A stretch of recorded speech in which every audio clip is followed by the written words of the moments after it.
Hello, and welcome to this week's Cardiology Trial Rewind. This week we are going to be focused on the cardiac arrhythmia suppression trials for Throwback Thursday. My name is Kristen Watson. I'm an associate professor at the University of Maryland School of Pharmacy and a member of the Atrium Cardiology Collaborative.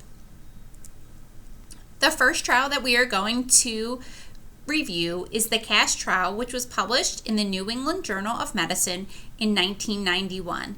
And in this trial, the results of the one arm of the study that looked at patients who received incanide and flecainide compared to placebo were reported. Prior to patients receiving percutaneous coronary intervention as part of treatment strategy for myocardial infarction, it was identified that risk factors for death post-myocardial infarction included non-sustained ventricular tachycardia, as well as a reduced left ventricular ejection fraction.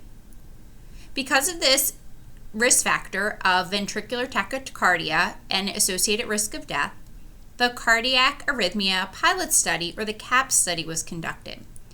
And in this study, it was found that patients who receive incanide, flecainide, or maristazine, all which are class 1C antiarrhythmics, they were found to be effective in suppressing ventricular arrhythmias. The question then was, if these ventricular arrhythmias could be suppressed with antiarrhythmic therapy, would this then translate into a reduction in outcomes post-myocardial infarction? Enrollment for the CAST study began in 1987.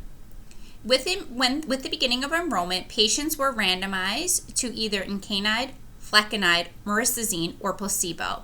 We'll be talking about the results of patients who received maristazine compared to placebo a little bit later on when we review the results of the CAST-2 trial.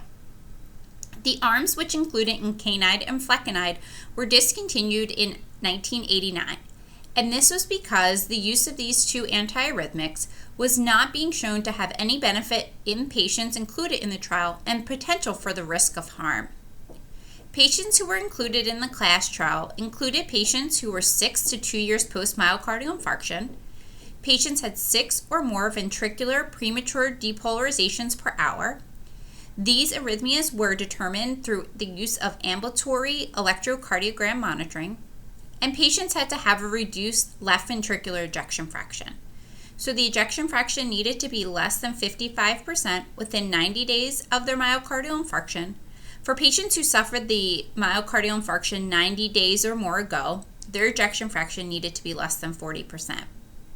The inclusion criteria are also listed here for you on the slide. The primary outcome of the trial was death or cardiac arrest due to arrhythmia. There were 1,498 patients who were included in the analysis of patients who received either incanide or flecainide compared to placebo. As you can see on the right side of the screen is a graph indicating on the y-axis patients without an event and on the x-axis days after randomization.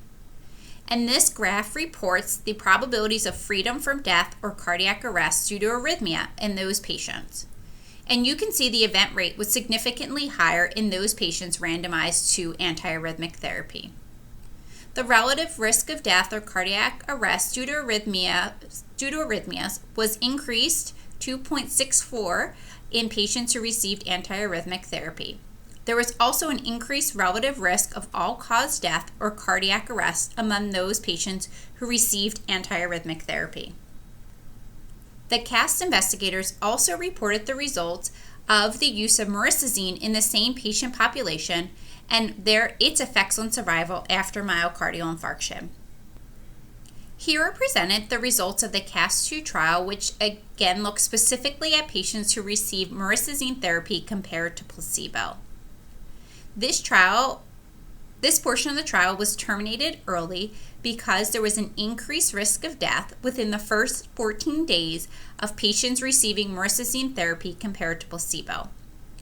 You can see survival listed on the y-axis here and days on the x-axis on the image on the left-hand side of your screen. Based on the images, the figure here, placebo is indicated in the dotted line and maristazine indicated in the continuous line. and that there was a lower rate of survival in those patients who received antiarrhythmic therapy. When you looked at the long-term survival, you will see again on the right-hand side of the screen, looking at the y-axis is indicated survival, and on the x-axis is listed the time. There was no difference in survival in the long-term study compared to placebo or maristazine overall, but again, there was in the short-term period, there was a higher risk of death with antiarrhythmic therapy. Based on the results of the CAST trial and the CAST-2 trial, the use of class 1C antiarrhythmic to suppress ventricular arrhythmias post-myocardial infarction is associated with an increased risk of death. And because of this, the use of class 1C antiarrhythmic therapy is contraindicated in patients who have suffered a myocardial infarction. Viewers are referred to the excellent reviews listed here for you for a further understanding of current practice as it relates to management of cardiac sudden death and how to reduce this in the early post-myocardial infarction period. Thank you for joining us for this week's Cardiology Trial Rewind. Should you have suggestions about other videos that you would like to see posted on the Atrium site, please send us a tweet at AtriumRx. Thank you.